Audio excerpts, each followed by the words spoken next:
Hey everyone, welcome to the tools we use. Today we're going to be doing a little bit of a callback to a previous set of tools I discussed and another prerequisite you actually need to fully utilize them. So today we're talking about Git. So Git is what we discussed, the way to use GitHub, to use GitLab, to pull down these Git projects and work with repos and things of that nature.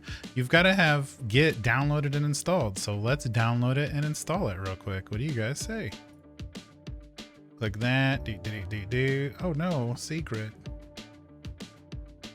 We're just gonna hit next here. We're gonna install it in there. No desktop. We'll leave that on. Check for updates. We'll leave that alone. It should also detect my VS Code. Cool, looks great. Actually, let's just not make a start menu folder. I don't really want it. There we go, use VS Studio Code. Next. Let Git decide. Next. Sure.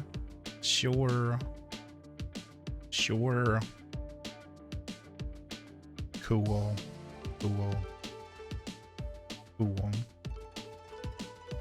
Oh, new features. I don't want to get those. And we'll let this install real quick. And there we go. Now, one thing we absolutely need to do is launch git bash. So the first thing we're going to do is we have to set up our git username. Git config -- global user.name.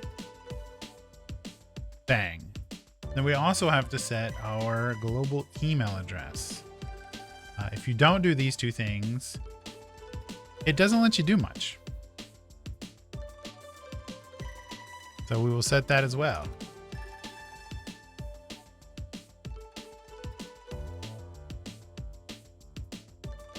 I'm obviously not going to put my personal email in here, so we'll do blah.blah.com.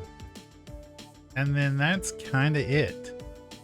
Once those two pieces are set, you can then start connecting to Git repos. So let's switch over to our GitLab. All right, so here we are at our Git repo, and then we also need VS Code pulled up. There we go. We already have our workflow. We can initialize and we can publish to GitHub. So we will click this. It will say pick your workspace. Bloop, and where are you at? There you go. Bloop. Add to workspace. Yes. I trust the files in that folder that are completely empty. Cool. So that's where our repos are going to stay. So anyway, here is our workspace folder that we made it, the c/get stuff. We want to clone a repo in there. We've authenticated to GitHub, and then all we've got to do, Control-Shift-P, git clone from GitHub, and there's our repo. We click that. We select the folder that we want to use because we know what it is. And we go bang. And we just go open. Nah, we're not going to save it as a workspace. So here's our GitHub. There's our Cisco 3850 command string, our running config of the Cisco switch, the README from the GitHub repo, and the toolset list. This is going to get bigger pretty soon. We should probably add some stuff right now. So let's put VS Code. Let's put ChatGPT, because that was a tool. And let's put Git. And then let's put GitLab/GitHub. So now we've edited some stuff. We're going to file. We're going to save that. It's going to go into the workflow thing. Yep, as you can see.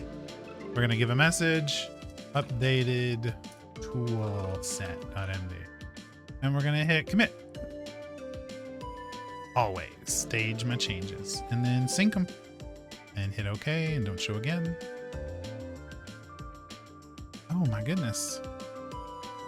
Sign in with my browser, I guess. Are we in now? Would you like Visual Studio to fetch a fit? Yeah, sure.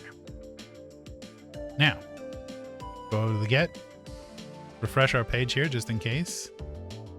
Close that for right now. Close that for right now. And let's click on Toolset and see if it's been updated. Hey, look at that. It has been updated.